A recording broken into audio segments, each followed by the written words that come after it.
شروع اپنی، خدا رہے راضی ہے یہ آرزو اپنی، کھلے آنکھ صلی اللہ کہتے کہتے، کھلے آنکھ صلی اللہ کہتے کہتے۔ الحمدللہ رب العالمین، الصلاۃ والسلام علی سید الانبیاء والمرسلین، اما بعد فاعوذ باللہ من الشیطان الرجیم، بسم اللہ الرحمن الرحیم۔ الصلاۃ والسلام علیک یا رسول اللہ وعلی آلک واصحابک یا حبیب اللہ، الصلاۃ والسلام علیک یا نبی اللہ وعلی آلک واصحابک یا نور اللہ۔ نبی پاک صلی اللہ تعالی علیہ وآلہ وسلم نے فرمایا کہ جو شخص جمعہ کے دن مجھ پر 80 مرتبہ درود پاک پڑھے گا، اس کے 80 سال کے گناہ معاف کر دیے جائیں گے۔ صلو علی الحبیب صلی اللہ تعالی علی محمد صلی اللہ علیہ وسلم، صلاۃ و سلام علیک یا سیدی یا رسول اللہ۔ اللہ تعالیٰ کا کلام، آئیے تلاوت ترجمے کے ساتھ سنتے ہیں۔ اعوذ باللہ من الشیطان الرجیم، میں اللہ تعالیٰ کی پناہ میں آتا ہوں شیطان مردود سے۔ بسم اللہ الرحمن الرحیم، اللہ کے نام سے شروع جو نہایت مہربان رحم والا۔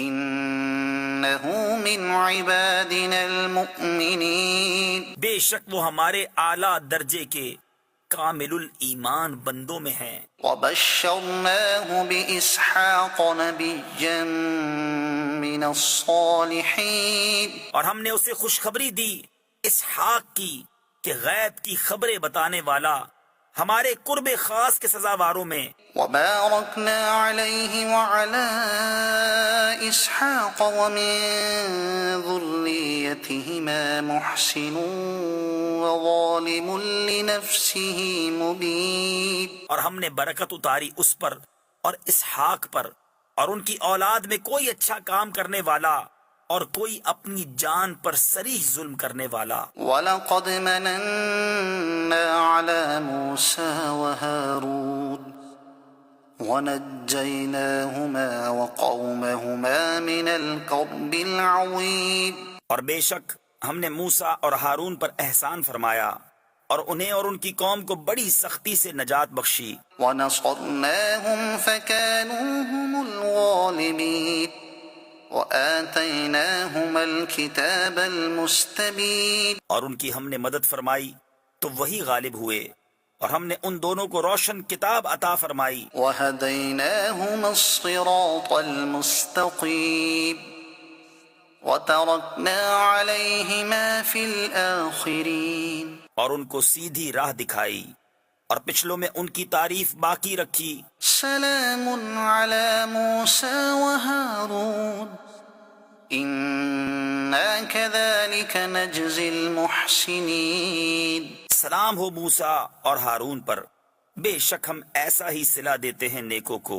انہما من عبادنا المؤمنین، بے شک وہ دونوں ہمارے اعلیٰ درجے کے کامل الایمان بندوں میں ہیں۔ وَإِنَّ إِلْيَاسَ لَمِنَ الْمُرْسَلِينَ إِذْ قَالَ لِقَوْمِهِ أَلَا تَتَّقُونَ، اور بے شک الیاس پیغمبروں سے ہے جب اس نے اپنی قوم سے فرمایا کیا تم ڈرتے نہیں؟ أَتَدْعُونَ بَعْلًا وَتَذَرُونَ أَحْسَنَ الْخَالِقِينَ اللہ ربکم ورب آبائکم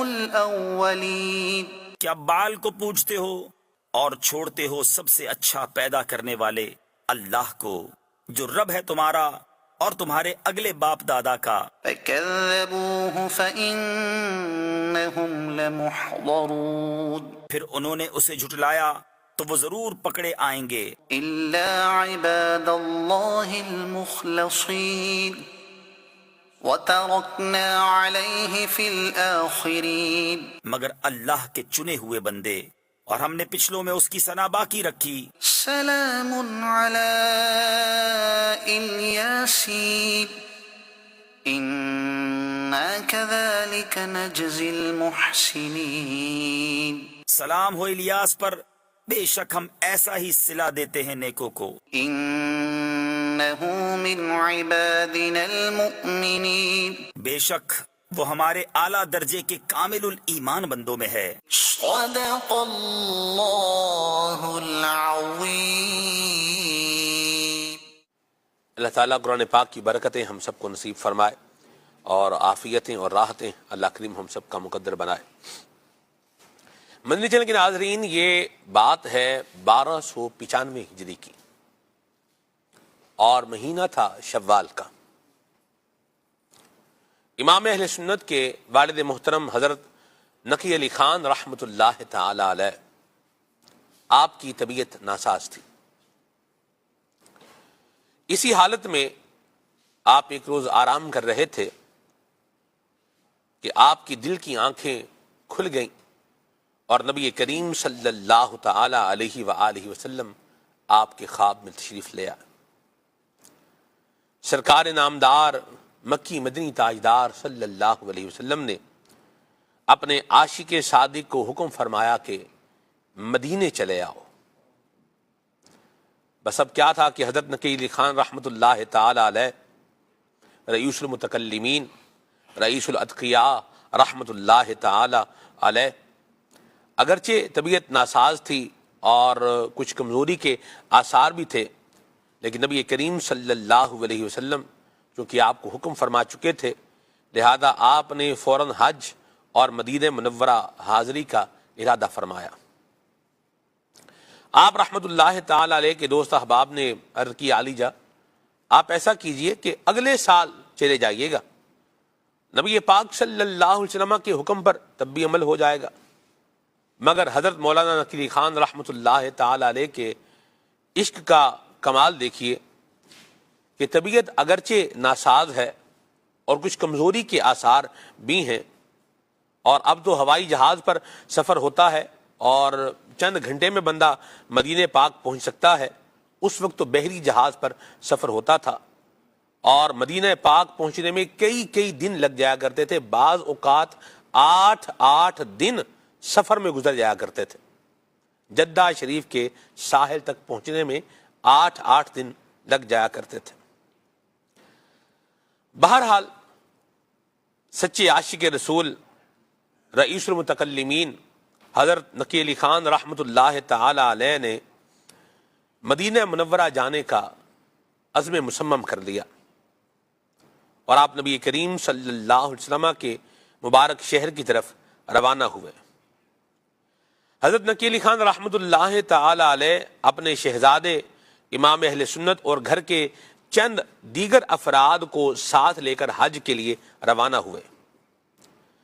امام اہل سنت امام احمد رضا خان رحمۃ اللہ علیہ فرماتے ہیں کہ سرکار مکہ مکرمہ سردار مدینہ منورہ صلی اللہ علیہ وسلم نے خواب میں تشریف لا کر حضرت مولانا نقی علی خان رحمۃ اللہ تعالی علیہ کو ایک پیالے میں دوا عطا فرمائی، اور یہ دوا پینے کی برکت سے آپ کے مرض کی شدت میں کمی آ گئی، اور حضرت مولانا نقی علی خان رحمۃ اللہ تعالی علیہ نے حج اور زیارت کے تمام افعال تندرستوں کی طرح ادا فرمائے اور مدینہ منورہ میں بھی پرکیف حاضری دی۔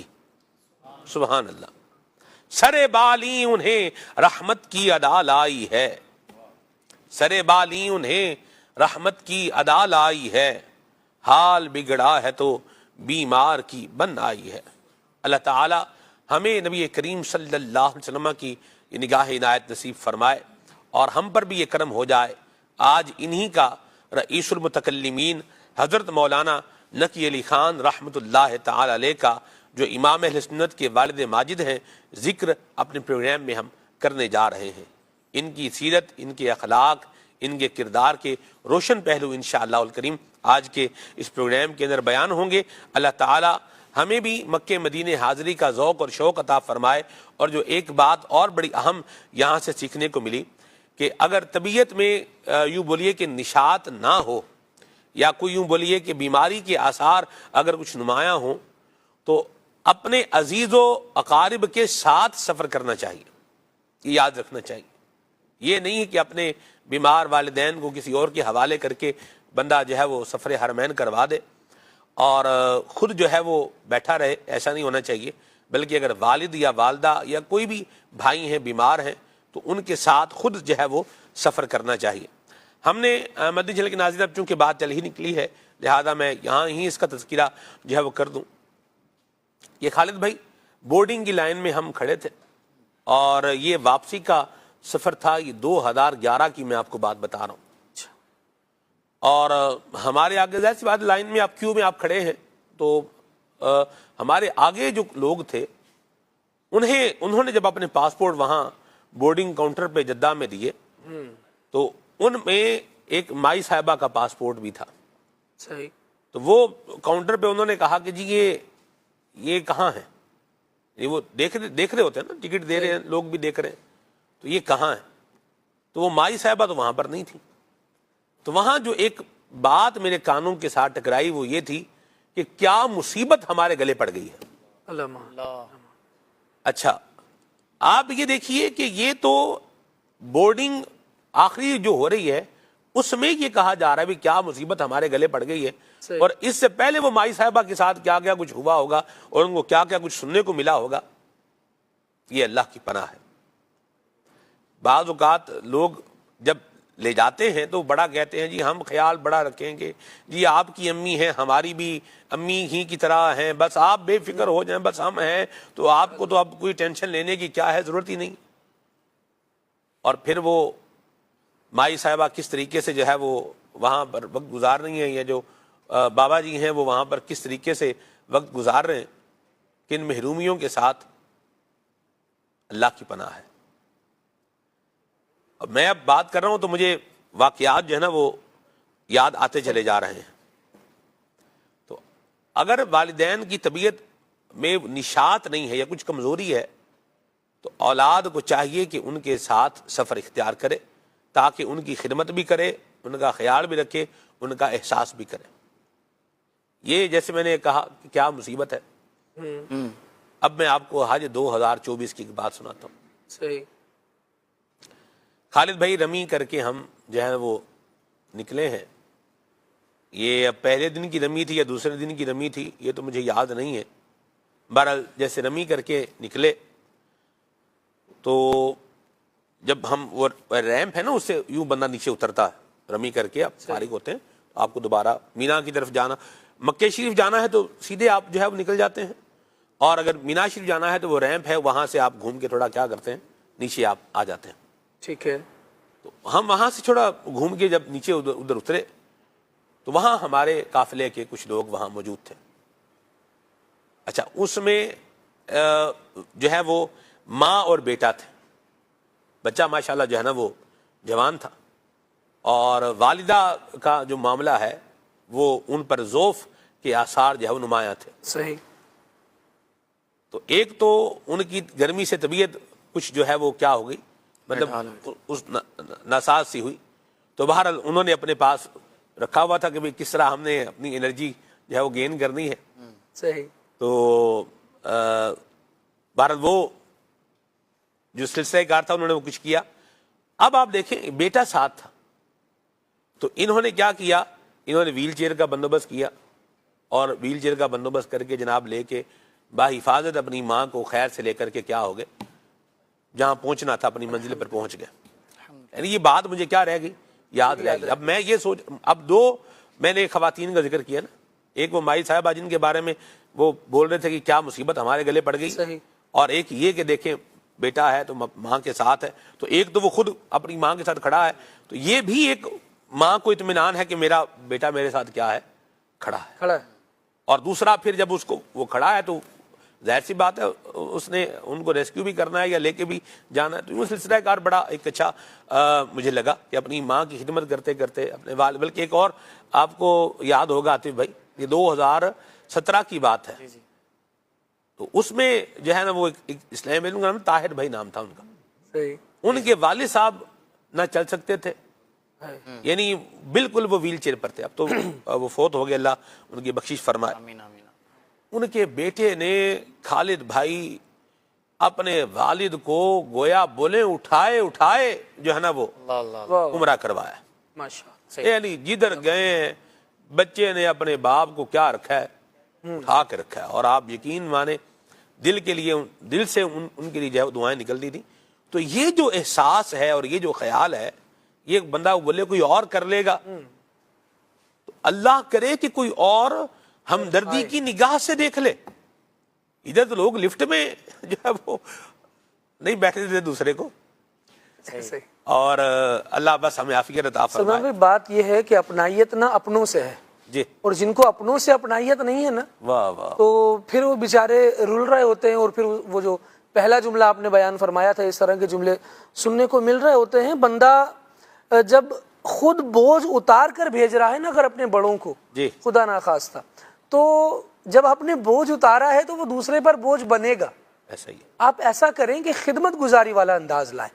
جب خدمت گزاری والا انداز ہوگا، بندہ پیش رہے گا، پھر جو خود دوسرے کے اوپر ایک طرح سے بوجھ بن رہا ہو یا دوسرے کے لیے مشکل بن رہا ہو، تو وہ خود بھی احساس کر رہا ہوتا ہے یار میں پہلے ہی ان پر اتنی مشکل بن رہا ہوں، ان کی میری وجہ سے تکلیف ہو رہی ہے، تو وہ کچھ کہنے میں بھی ہچکچائے گا، شرمائے گا، جھجکے گا.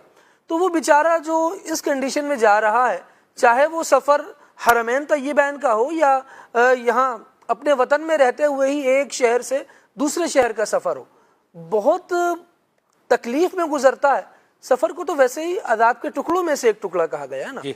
آزمائش بندہ تنہا سفر کر رہا ہوتا ہے تب بھی آ رہی ہوتی ہے، لیکن ایسا بندہ جو بیچارہ ایک طرح سے یہ محروم ہے یا کسی بھی وجہ سے معذور ہے، عام لوگوں کی طرح ایکٹیو نہیں ہے، تو وہ بیچارہ خود بھی اپنے آپ میں ایک تکلیف محسوس کر رہا ہوتا ہے، اور اس کی وجہ سے بسا اوقات دوسرے بھی تکلیف میں آ رہے ہوتے ہیں. کسی اسٹاپ پر اترے، کسی اسٹیشن پر اترے، اب اس بیچارے کے لیے ایک بندہ بالکل ساتھ کرنا پڑے گا، ورنہ آخر میں یہ ہوتا ہے کہ سب کے سب گاڑی میں بیٹھے ہوئے ہیں اور فلاں کا انتظار ہو رہا ہے. فلاں کا انتظار کیوں ہو رہا ہے؟ یا تو ان کو اچھا وہ بھی آزمائش میں ہی ہے، ایسا نہیں ہے کہ وہ جان بوجھ کے تکلیف دے رہا ہے، یا تو اب اس کو اپنے ضعف کی وجہ سے، کمزوری کی وجہ سے گاڑی مل نہیں رہی. سارے حرمین طیبین کا جیسے سفر ہے تو ایک ہی جیسے لباس میں ہیں، اب اسے اپنے لوگ پہچان میں نہیں آ رہے، گاڑیاں ہیں وہ ایک جیسی کھڑی ہیں، اب گاڑی پہچان میں نہیں آ رہی. تو یہ بہت سارے سٹیپس ہیں جن پر پریشانی ہو سکتی ہے. لیکن اگر کوئی ہاتھ تھام کر مشکل راہوں میں بھی چلنے والا ہو تو پھر مشکلات کو وہ آسان بنا دیتا ہے. سبحان اللہ. اللہ ہمیں یہ اچھی باتیں سیکھنے کی توفیق عطا فرمائے. حضرت نقی علی خان رحمۃ اللہ علیہ کے مزار پر انوار پر اللہ پاک اپنی کروڑ رحمتوں کا نزول فرمائے کہ جن کا ذکر ہو رہا ہے تو مکہ مدینے کی باتوں اور یادوں کا معاملہ بھی ساتھ چل رہا ہے. عدنان شیخ بھائی ہمارے ساتھ ہیں، آئیے ان سے کلام سنتے ہیں. کالز بھی آپ کی ہم نے لینی ہے، میسیجز بھی آپ کے انشاءاللہ پروگرام میں شامل کرنے ہیں، تو آپ بھی ہمارے ساتھ شامل رہیے. جی صلو الحبیب صلی اللہ تعالی علی محمد صلی اللہ علیہ وسلم. صلی اللہ علی محمد صلی اللہ علیہ وسلم. صلی اللہ علی محمد صلی اللہ علیہ وسلم. صلی اللہ علی محمد صلی اللہ علیہ وسلم. صلی اللہ علی محمد صلی اللہ علیہ وسلم. مجھے در پہ پھر بلانا مدنی مدینے والے، مجھے در پہ پھر بلانا مدنی مدینے والے. میں عشق بھی پلانا مدنی مدینے والے. صلی اللہ علی محمد صلی اللہ علیہ وسلم. صلی اللہ علی محمد صلی اللہ علیہ وسلم. تمہارا نام مصیبت میں جب لیا ہوگا، تمہارا نام مصیبت میں جب لیا ہوگا ہمارا بگڑا ہوا کام بن گیا ہوگا ہمارا بگڑا ہوا کام بن گیا ہوگا گناہگار پہ جب لطف آپ کا ہوگا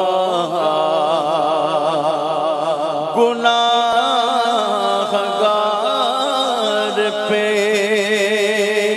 جب لطف آپ کا ہوگا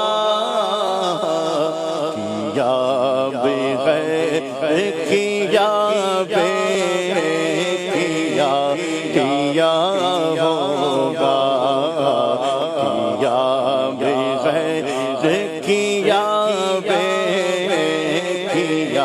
کیا ہوگا کیا بغیر کیا بے کیا ہوگا بغیر کیا بے کیا ہوگا اور خدا کا لطف ہوا ہوگا دستگیر ضرور خدا کا لطف ہوا ہوگا دستگیر ضرور جو گرتے گرتے تیرا نام لے لیا ہوگا جو گرتے گرتے تیرا نام لے لیا ہوگا کہ روک لیتی ہے آپ کی نسبت تیر جتنے بھی ہم پہ چلتے ہیں یہ کرم ہے حضور کا ہم پر آنے والے عذاب ٹلتے ہیں اب ہمیں کیا کوئی گرائے گا ہر سہارا گلے لگائے گا ہم نے خود کو گرا دیا ہے وہاں گرنے والے جگہ سنبھلتے ہیں جو گرتے گرتے تیرا نام لے لیا ہوگا جو گرتے گرتے تیرا نام لے لیا ہوگا جو گرتے گرتے تیرا نام لے لیا ہوگا جو گرتے گرتے تیرا نام لے لیا ہوگا دکھائی جائے گی محشر میں شان محبوبی دکھائی جائے گی محشر میں شان محبوبی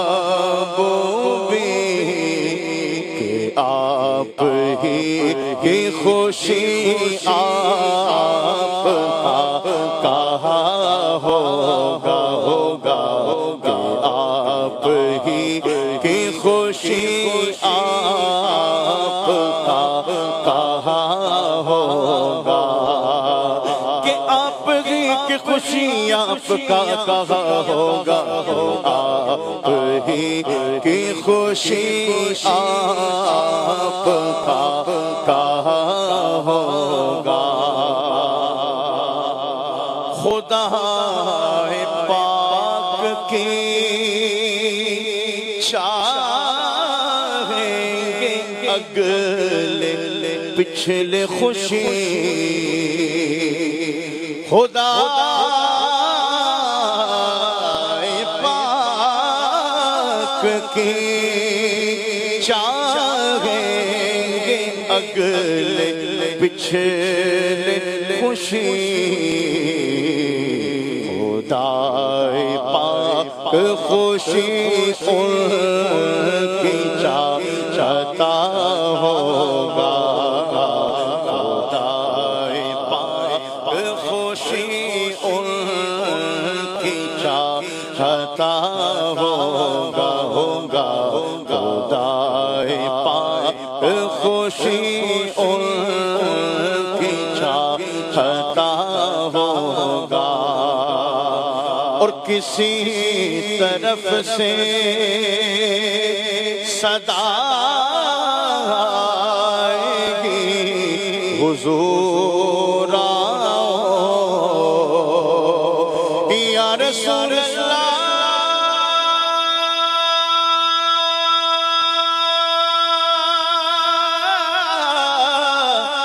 میرے آقا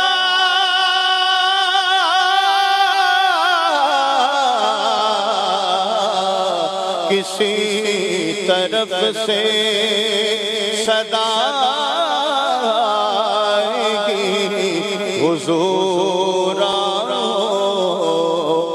نہیں تو دم میں غریبوں کا فیصلہ ہوگا نہیں تو دم میں غریبوں کا فیصلہ ہوگا کوئی کہے گا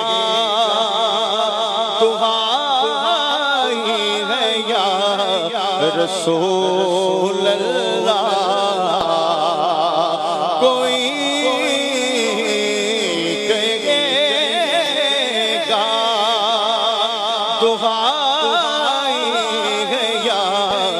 رسول اللہ تو کوئی تھام کے دامن مچل گیا ہوگا تو کوئی تھام کے دامن مچل گیا ہوگا تو کوئی تھام کے دامن مچل گیا ہوگا کوئی تھام کے دامن مچل گیا ہوگا شکستہ پاؤں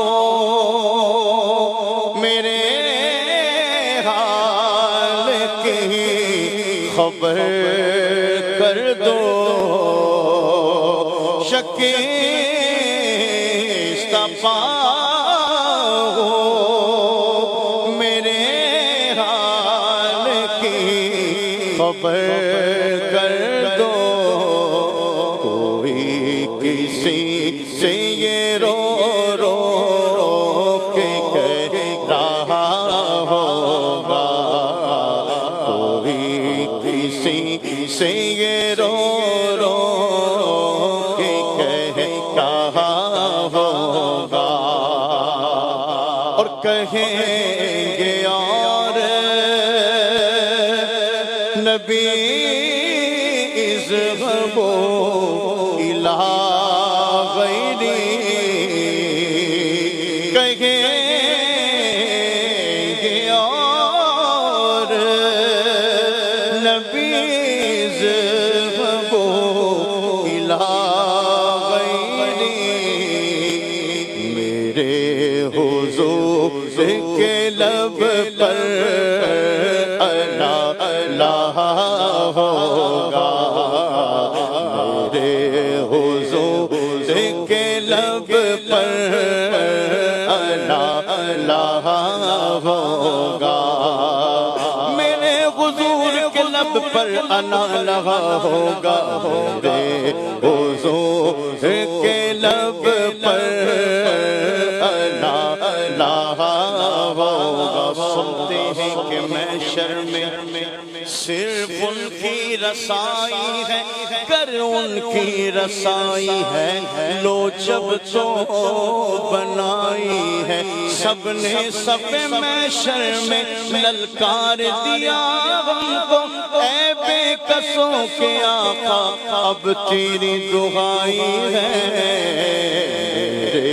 حضور کے لب پر اللہ اللہ ہوگا، کہیں گے اور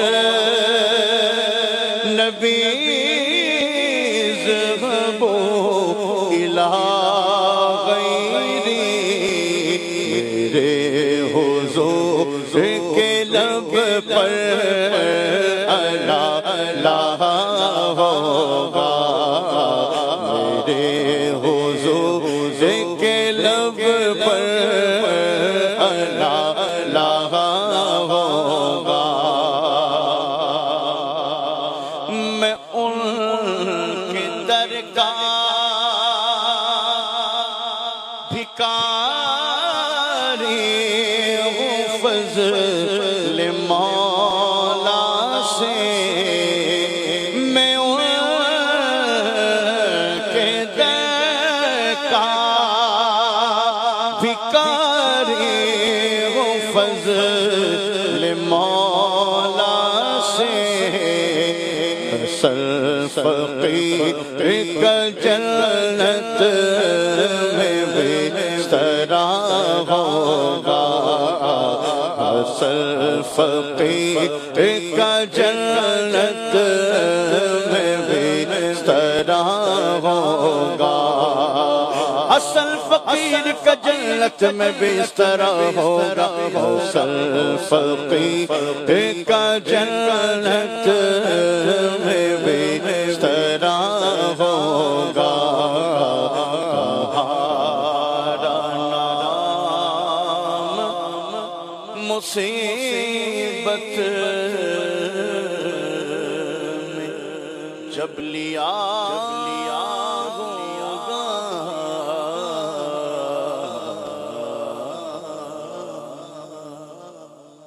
یا مرحبا، ماشاءاللہ حسن ادا خان رحمۃ اللہ تعالی علیہ کا بہت پیارا کلام۔ یہ میدان محشر میں پیش آنے والی صورتحال ہے، حضور کا غلام کس طرح نبی کریم صلی اللہ علیہ وسلم کو یاد کرے گا، اور پھر آقا کریم صلی اللہ علیہ وسلم کس طرح اپنے غلام پر کرم نوازی فرمائیں گے، اور گناہ گار پہ جب لطف آپ کا ہوگا، کیا بغیر کیا بے کیا ہوگا۔ صلی اللہ ہمیں نبی کریم صلی اللہ علیہ وسلم کی شفاعت نصیب فرمائے، مالک کریم ہمارا ایمان سلامت رکھے، اور ہمیں اللہ تعالی میدان محشر کی ذلت اور رسوائی سے بھی بچنے کی توفیق عطا فرمائے، آمین بجاہ النبی الامین صلی اللہ تعالی علیہ وآلہ وسلم۔ حضرت مفتی نقی علی خان رحمۃ اللہ تعالی علیہ، یہ سرب کب پیدا ہوئے، کہاں پیدا ہوئے، ان کا ابتدائی تعارف بیان فرمائے۔ بسم اللہ الرحمن الرحیم۔ مولانا نقی علی خان رحمۃ اللہ علیہ یہ بریلی شریف میں جمادی الاخری کے آخری دن یا 1 رجب 1246 ہجری میں پیدا ہوئے، اور ایک علمی اور گھرانہ جو بڑھائش خاندان ہے ان کا، تو ان کے ہاں ان کی پیدائش ہوئی۔ والد صاحب جو تھے مولانا رضا علی خان رحمۃ اللہ علیہ تھے، یہ سلسلہ نقشبندیہ کے شیخ طریقت تھے اور بہت بڑے عالم دین تھے۔ بحر العلوم علامہ عبدالعلی فرنگی محلی رحمۃ اللہ علیہ سے ان کا سلسلہ تلمذ یا شاگردی کا جو سلسلہ ہے وہ مل جاتا ہے، اور ان کے گھرانے میں مولانا نقی علی خان صاحب کی ولادت ہوئی، اور والد صاحب سے ہی انہوں نے زیادہ علم دین حاصل کیا۔ ان کے والد صاحب مفتی بھی تھے اور شیخ طریقت بھی تھے، اور بڑے معزز تھے بریلی شریف کے اندر۔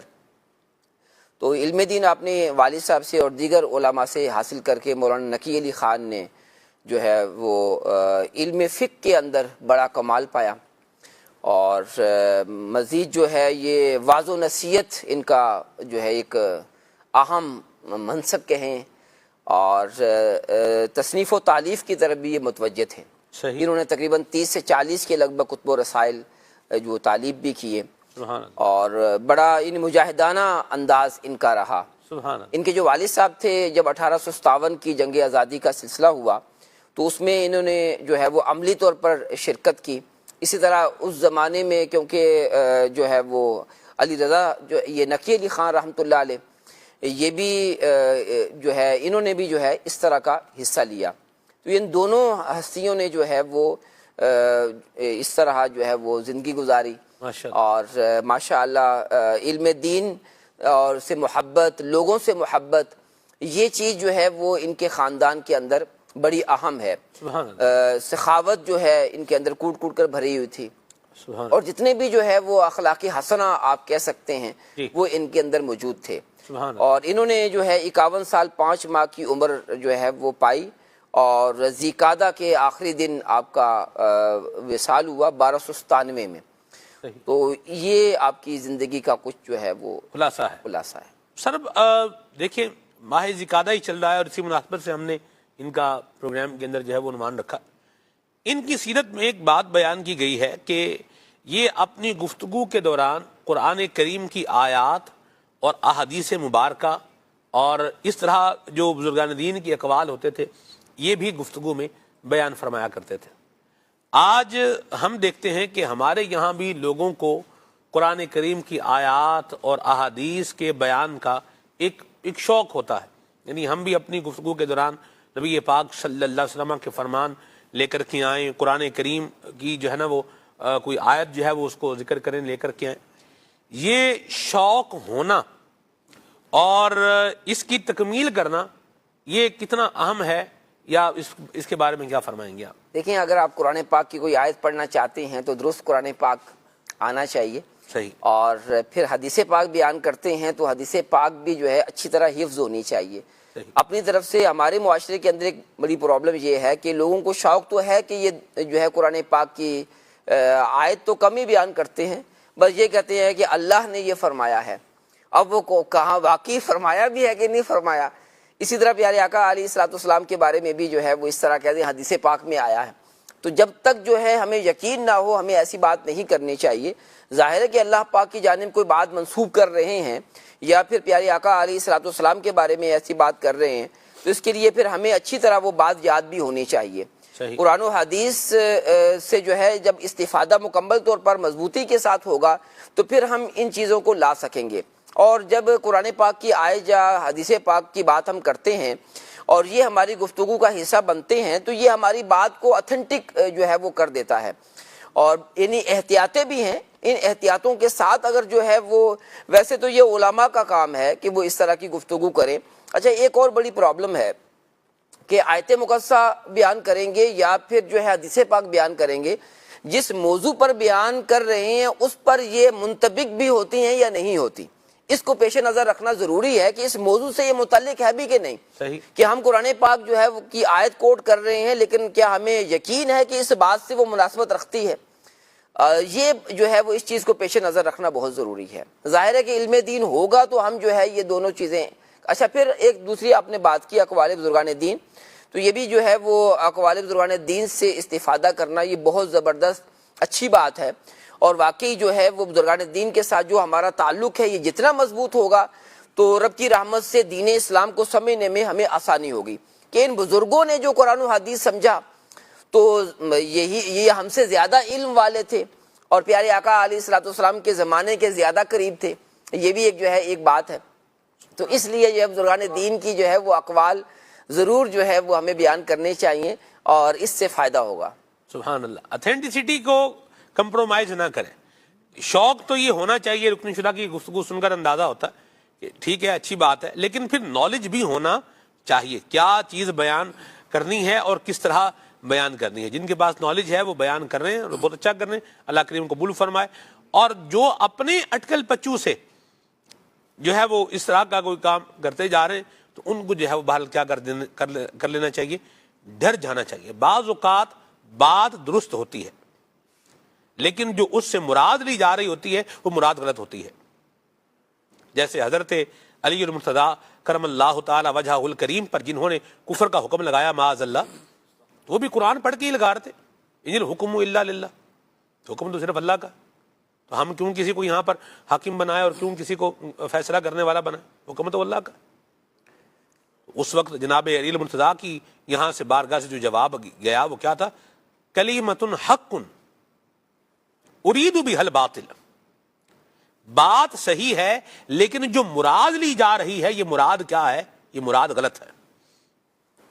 تو بعض اوقات بندہ روایت لا رہا ہوتا ہے یا آیت لا رہا ہوتا ہے، وہ بات تو آیت روایت میں جو ہے وہ تو درست ہے، لیکن وہ کس سینیریو کے ساتھ ہے اور کس کانسیکوینسز کے ساتھ ہے، اور اس بات کا ہمارے جو درپیش صورت ہے اس کے ساتھ ریلیشن ہونا، یہ ایک بڑا اہم معاملہ ہوتا ہے جو بعض اوقات لوگ لیک کر جاتے ہیں، اور یہ پھر بہت سخت اس کا حکم ہے۔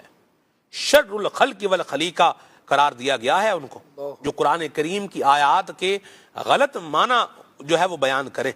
تو ان کو کہا گیا ہے کہ یہ مخلوق میں بدترین لوگ ہیں۔ تو اللہ تعالی ہمیں اس سے بچنے کی توفیق عطا فرمائے۔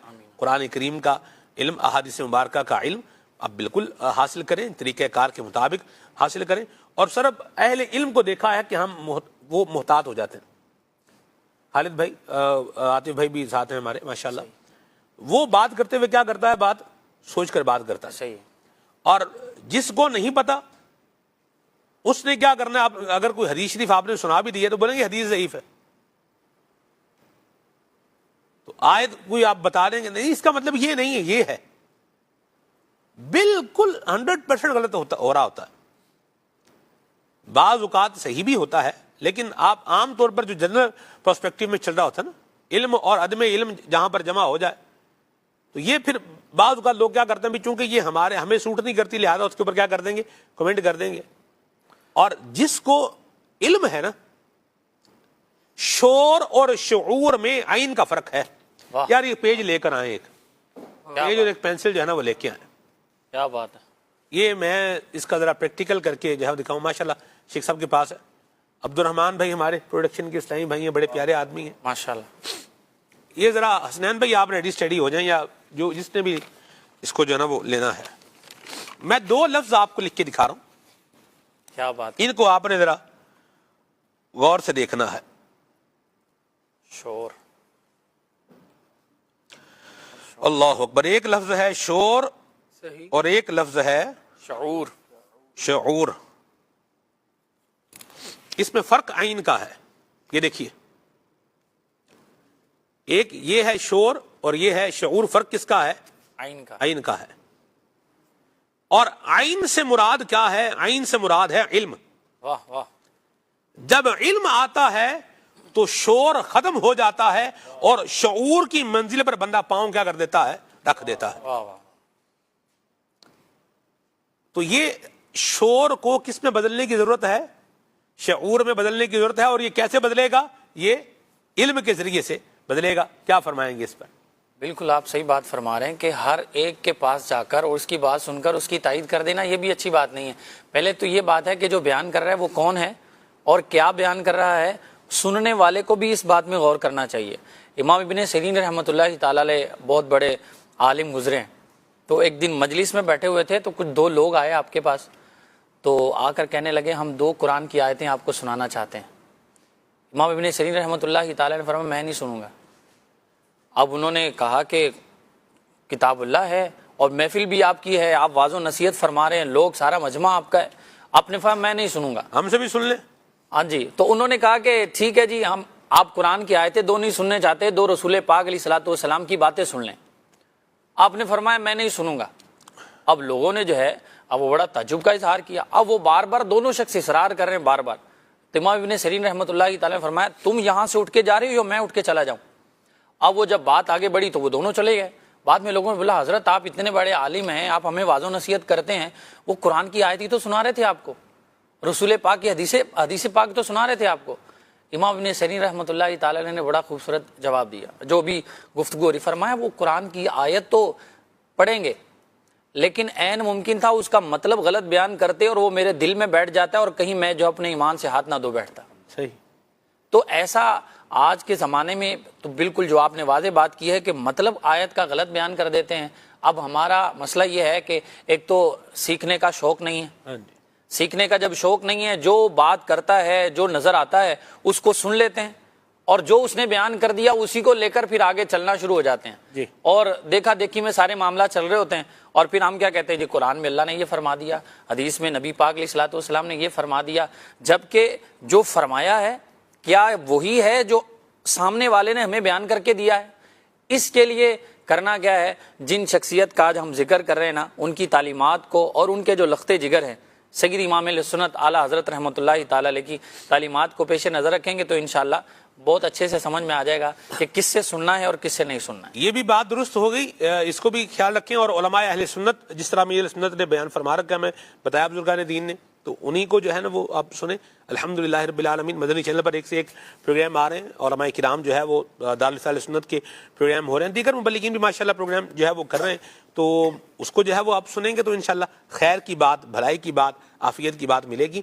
اور کمنٹ کرنے میں بھی جو ہے محتاط رہیں، جس طرح ہر ایک کو نہیں سننا، یہ بھی ذہن بنا کے رکھیں۔ نمبر 2، کمنٹ کرنے کے اعتبار سے بھی کیا کرنی ہے؟ احتیاط ہی کرنی ہے، غلط کمنٹ جو ہے وہ نہیں کرنا۔ اور نمبر 3 جو ایک بڑی اہم بات ہے اور ہے جو غور کرنے والی ہے، وہ یہ ہے کہ غلط معنی اور مفہوم کو بھی بیان نہیں کرنا۔ میں خالد بھائی ایک جگہ پر گیا ہمارے عزیز رشتہ داروں کے ہاں، یہ اس وقت کی بات ہے جب میں جامعہ المدینہ میں پڑھتا تھا، تو وزیر آباد یوں جانا ہوا، اور اس کے بعد پھر آگے جو ہے وہ سفر ایک تھا، تو ہم گئے تو مجھے نا وہاں کسی نے کہا، انہوں نے کہا کہ جی دیکھیں قرآن پاک میں تو یہ آیا ہے، تو ان کی بات میں نے سنی، میں نے کہا جی کہاں آیا ہے؟ صحیح۔ انہوں نے موبائل نکالا، وہ دور تھا 3310 موبائل کا، تو اس طرح کے جو کی پیڈ والے موبائل تھے یہ زیادہ ہوتے تھے لوگوں کے پاس، تو انہوں نے وہ ایک میسیج نکال لیا، تو اس میں سے مجھے آیت نمبر بتا دیا۔ میں نے کہا اچھا قرآن کریم لے آئے، صحیح۔ وہ قرآن کریم لے آئے، آیت نمبر نکالیں، وہ آیت نمبر نکالی۔ اب میں نے کہا اب اس کا ذرا ترجمہ پڑھ لیں جو ہے یہاں لکھا ہوا۔ اب وہ جب ترجمہ انہوں نے پڑھا تو وہ جو میسیج میں تھا وہ تو کچھ وہاں پر اور آ ہی نہیں۔ صحیح۔ تو بندے کی ہوائیاں اڑ گئی۔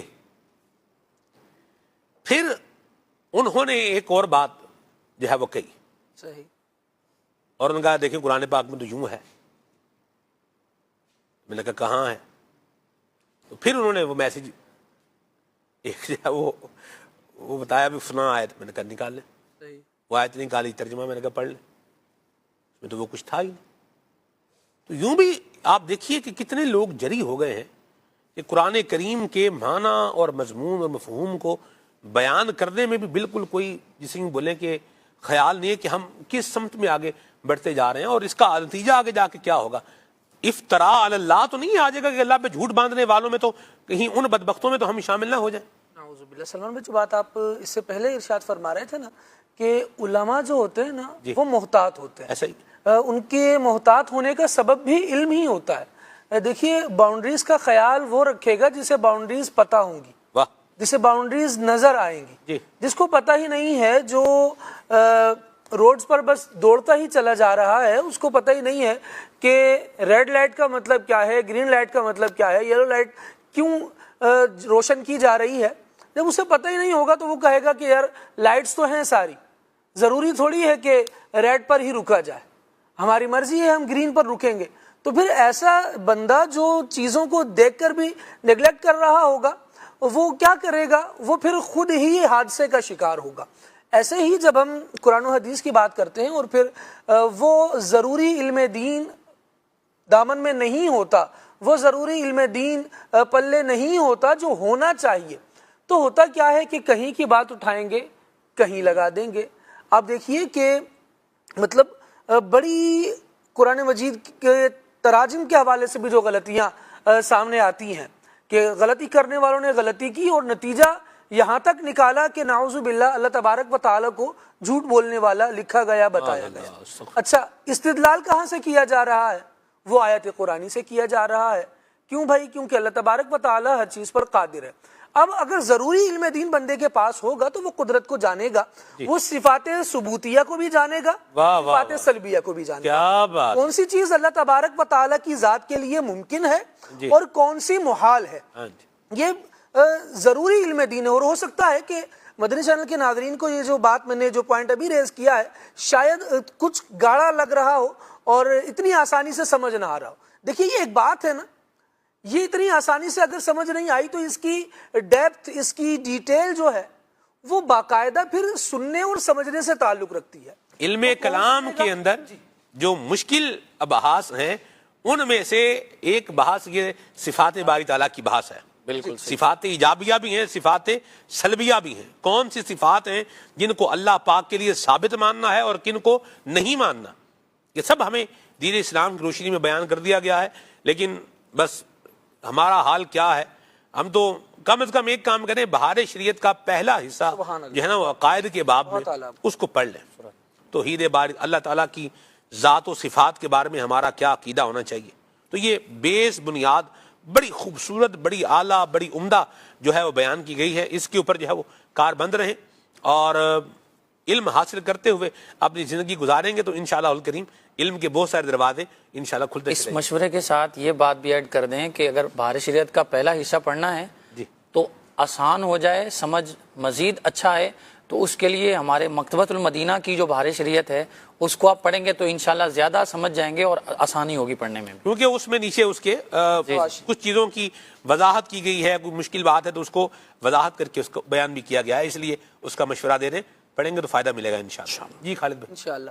سلمان بھائی یہی بات ہے کہ جب آپ باؤنڈریز جان جاتے ہیں تو خود محتاط ہو جاتے ہیں. جب تیراک کو پتہ ہوتا ہے نا کہ میں کتنے گہرائی میں سوئمنگ کر سکتا ہوں تو پھر وہ اندازہ کر کے ہی جمپ لگاتا ہے. جس کو پتہ ہی نہیں ہے کہ آگے کیا ہے, بس اس کو تو وہ بھی پانی دکھتا ہے, یہ بھی پانی دکھتا ہے اور دونوں پانی ہی ہے, تو پھر وہ اس طرح کا بندہ اپنی جان گوا دیتا ہے. وجہ یہ ہوتی ہے کہ اللہ تبارک و تعالیٰ نے جیسے واضح طور پر ارشاد فرمایا نا, قُلْ هَلْ يَسْتَوِي الَّذِينَ يَعْلَمُونَ وَالَّذِينَ لَا يَعْلَمُونَ, کیا وہ جو جانتا ہے اور جو نہیں جانتا وہ برابر ہو سکتے ہیں؟ جواب اس کا واضح ہے کہ جاننے والا اور انجان برابر نہیں ہو سکتے. یہ ہر مقام پر آپ دیکھ لیجئے, جہاں جائیں گے اس اگر قانون کو سامنے رکھیں گے تو جو جاننے والا ہوگا نا اس کا انداز الگ ہی نظر آ رہا ہوگا, وہ احتیاط بھی کر رہا ہوگا. ایک بندہ ہے جو کہتا ہے کہ جناب کلو وشربو, تو وہ کھاتا پیتا ہی رہتا ہے, اور ایک بندہ وہ ہے جس کو پتا ہے کہ مجھے بیماری کیا ہے اور کس غذا سے میری بیماری بڑھ جائے گی. تو پھر وہ بندہ, اس کو بھی پتا ہے قرآن کا حکم کلو وشربو کا ہے, لیکن اس کو یہ بھی پتا ہے کہ وَلَا تُلْقُوا بِأَيْدِيكُمْ إِلَى التَّهْلُكَةِ, یہ حکم کہ اپنے ہاتھوں سے اپنے آپ کو ہلاکت میں نہ ڈالو, یہ بھی قرآن کا حکم ہے. کُلُوا وَاشْرَبُوا وَلَا تُسْرِفُوا بھی ہے ذات میں. جی بالکل, حد سے نہ بڑھو. تو یہ جو ساری باتیں ہیں یہ بندے کو اعتدال میں رکھنے کے لیے ہیں. جتنی زیادہ اویئرنیس آتی چلی جائے گی اتنے ہی زیادہ بندہ محتاط ہوتا چلا جائے گا. اعلیٰ حضرت رحمۃ اللہ تعالی علیہ نے اپنے والد گرامی کے حوالے سے ایک بات ارشاد فرمائی ہے اور یہاں بالکل وہ موضوع کے ساتھ ریلیٹ ہو رہی ہے, تو میں سوچ رہا ہوں کہ اس جزئیے کو آپ کے سامنے پیش کر دوں. اعلیٰ حضرت رحمۃ اللہ تعالی علیہ کے فرمان کا خلاصہ بیان کیا گیا حیات اعلیٰ حضرت میں. فرمایا کہ غور و فکر کی صلاحیت, اعلیٰ فہم و فراست, رائے میں پختگی جیسی مولانا نقی علی خان رحمۃ اللہ تعالی علیہ کو اللہ پاک نے عطا فرمائی, ان علاقوں میں دیکھنے کو نہیں ملتی. اللہ, عالم بہت سارے ہوتے ہیں لیکن کچھ لوگ عالم ہوتے ہیں, کیا بات, دیگر کی بنسبت زیادہ جاننے والے ہوتے ہیں. اچھا, اعلیٰ حضرت رحمۃ اللہ تعالی علیہ کا یہ جو خود گھرانہ ہے, اچھا پھر اعلیٰ حضرت رحمۃ اللہ تعالی علیہ کی اولاد میں بھی دیکھ لیجئے نیچے تک, اور اجداد میں بھی اوپر تک دیکھ لیجئے, کیونکہ وہ ایک علمی حلقہ ہے. والد گرامی مفتی ہیں, دادا جان مفتی ہیں, اور جس طرح رکن شورا نے ارشاد فرمایا کہ پیر طریقت بھی ہیں. تو وہ ایک اللہ تبارک و تعالیٰ کا علم اور اس کے دین کا علم اور اس کی معرفت, یہ جو دونوں دریا, یہ جو جس کو کہیں کہ مجمع البحرین ہے یہ خانوادہ, تو یہاں پر علم بھی نظر آتا ہے اور ساتھ ساتھ عمل بھی نظر آتا ہے. یہاں پر عشق بھی نظر آتا ہے اور ساتھ ساتھ اس میں وارفتگی بھی نظر آتی ہے. یہ ساری باتیں تب ہوتی ہیں جب ایک ایسا خانوادہ ملے، جب ایسا ماحول ملے کہ جہاں پر علم کی قدردانی ہو. سبحان اللہ. اعلیٰ حضرت رحمۃ اللہ تعالیٰ علیہ کے والد گرامی کی محافل کا جو حال بیان کیا گیا، اس میں باقاعدہ لکھا گیا کہ آپ رحمۃ اللہ تعالیٰ علیہ کی مجلس میں آپ کے ساتھ اٹھنے بیٹھنے والوں میں بڑی تعداد علماء کی ہوا کرتی. سبحان اللہ. اسی وجہ سے پھر اعلیٰ حضرت رحمۃ اللہ تعالیٰ علیہ کے والد گرامی کی جو گفتگو ہوا کرتی تھی، جس طرح بھی بات ہوئی کہ بات بات پر آپ کے لبوں پر قرآن کی آیات جاری ہوا کرتی تھیں، احادیث مصطفیٰ صلی اللہ تعالیٰ علیہ وآلہ وسلم پڑھا کرتے تھے، سامنے علماء موجود ہیں. اچھا، جو نئے ہیں ان کی تربیت ہو رہی ہے، وہ سیکھ رہے ہیں، ان کو ماحول مل رہا ہے. اب آج بھی دیکھیں تو جہاں جہاں دارالافتاء قائم ہوتے ہیں وہاں یہ نظام آپ کو ملے گا کہ ایک بڑے مفتی صاحب ہوتے ہیں اور ان کے ساتھ ان کے معاونین ہوتے ہیں جو خود علم کے بارے میں تلاش کر رہے ہوتے ہیں، علم کی تلاش جاری ہوتی ہے، تتبع کا سلسلہ جاری ہوتا ہے، لیکن پھر کچھ جو سیکھ لیتے ہیں، جو نئی بات پڑھ لیتے ہیں، نیا جزیہ کسی سائل کے سوال کے جواب میں اگر لکھا تو پھر وہ مفتی صاحب کو دکھاتے ہیں. بڑے جو مفتی صاحب ہیں، جو مصدق کہہ لیجئے، ان کو دکھائیں گے، رئیس الافتاء کو دکھائیں گے کہ جناب یہ دیکھیے یہ سوال ہے اور اس کے جواب میں نے یہ جزیہ لکھا ہے. اب یہ جزیہ اس سوال کے جواب میں بنتا ہے یا نہیں بنتا؟ دیکھیں تلاش تو کر لیا. لوگ پتہ کیا کر رہے ہیں آج کل؟ لوگ مفتی اعظم آج کل کچھ نئے ہی ہیں. مفتی اعظم گوگل. مفتی اعظم گوگل جی ہاں، مفتی اعظم گوگل، مفتی اعظم چیٹ جی پی ٹی. تو وہ کیا کر رہے ہیں جناب؟ مفتی اعظم جیمنی. جی جیمنائی یا جیمنی جو بھی بول رہے ہیں جی. اس کی بھی ریسورسز کیا ہیں، وہ کن کی کتابوں سے لے رہا ہے، کیسے لے رہا ہے، اس سے قطع نظر. جس نے بھی اپنے آپ کو مسلمان شو کیا اور اپنی کتاب بطور مسلم بکس اس نے اپنی اپلوڈ کر رکھی ہے، ہاں جی، جب یہ چیزیں تلاش کر رہی ہیں نا، ہاں جی، تو وہ ان ساری ہی چیزوں کے ساتھ تلاش کر رہی ہیں. وہ پھر الگ بات ہے کہ آپ ان میں فلٹرز لگاتے چلے جائیں اور اس کے جس طرح سے یوز ہو وہ بھی آنا چاہیے. لیکن جب بندہ صرف اپنی سہولت کا مسئلہ جاننا چاہے گا تو پھر وہ فلٹر ہی نہیں لگائے گا جو اس کو اس کی نیند سے بیدار کرنے والا ہو، بلکہ وہ کہے گا جو میری طبیعت اور سہولت کے مطابق جواب آ گیا وہی صحیح ہے. پھر نہ کسی کو دکھانے کی جھنجھٹ ہے، نہ کسی سے مشورہ کرنے کی زحمت ہے، بس جو سامنے آ گیا اس پر عمل کر لے اور پھر وہی نتیجہ آ رہا ہوتا ہے جو آپ نے ارشاد فرمایا کہ میسج کھول کر بندہ دکھا تو دے گا، لیکن یہ بات اس چیز کا ترجمہ بنتی ہے یا نہیں بنتی، یہ جاننے کے لیے پھر علماء ہی کی ضرورت پڑ رہی ہوتی. اللہ ہمیں عافیت عطا فرمائے، سلامتی عطا فرمائے. قرآن کریم کا جس طرح میرے سنت نے ہمیں ایک بات بتائی ہے کہ 3 آیات ترجمہ اور تفسیر کے ساتھ یہ روزانہ پڑھنے کا معمول بنائیں، اور تفسیر سے جو بات بالکل بے ہی درست ہے، یاد ہے، اسے کوٹ کرنے میں بھی کوئی حرج نہیں ہے، آپ بالکل کریں، لیکن اس کو ریفرنس کے ساتھ اس کو جو ہے وہ بیان کریں اور بیان کرنے میں غلطی سے بچیں. جو جتنی ہم ساری گفتگو کر رہے ہیں اس گفتگو کا اگر آپ ایسنس نکالیں تو وہ کیا ہے، وہ یہی ہے. ایسا نہیں ہے کہ آپ فلاں جو ہے نا وہ آپ جو ہیں وہ نہیں بیان کر سکتے یا آپ یوں نہیں کر سکتے وہ نہیں کر سکتے. بیان کرنے میں ہم منع نہیں کر رہے، غلط بیان کرنے سے منع کر رہے ہیں. غلط بیان نہ کریں، اور ہر چیز ہر بندے کے دائرہ اختیار میں بھی نہیں ہے. کچھ لوگوں کا کام ہوتا ہے نریشن، وہ کیا کر دیں گے، اس کو مطلب ذکر کر دیں گے، بیان کر دیں گے، اٹ از اسٹیٹڈ، یہ بیان کیا گیا ہے. کچھ لوگوں کا کام ہوتا ہے انٹرپریٹیشن. انٹرپریٹیشن یہ الگ لوگوں کا کام ہے، ہر بندہ انٹرپریٹیٹ نہیں کر سکتا.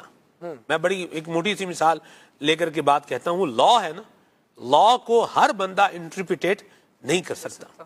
ہر بندے نے لا پر کیا کرنا ہے، عمل کرنا ہے.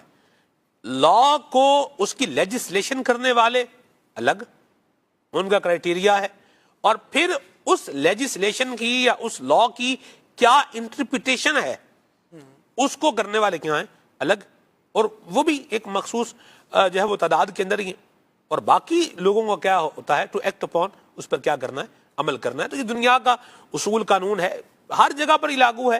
تو سمجھنے والی بات ہے. اللہ پاک ہمیں سمجھنے کی توفیق عطا فرمائے. اور دین بیان کرنے کا شوق ہونا چاہیے، لیکن پہلے اسے سیکھنا چاہیے. بالکل سیکھ کر کے بیان کریں، ضرور کریں. ہم بھی اللہ کی رحمت سے کوشش کر ہی رہے ہیں، اور آصف بھائی نے بھی ماشاءاللہ 8 سال جو ہے نا وہ جامعہ المدینہ میں بھی گزارے ہیں، اور پھر اس کے ساتھ ساتھ جو ہے وہ ابھی پڑھا بھی رہے ہیں، مدرس بھی ہیں ماشاءاللہ۔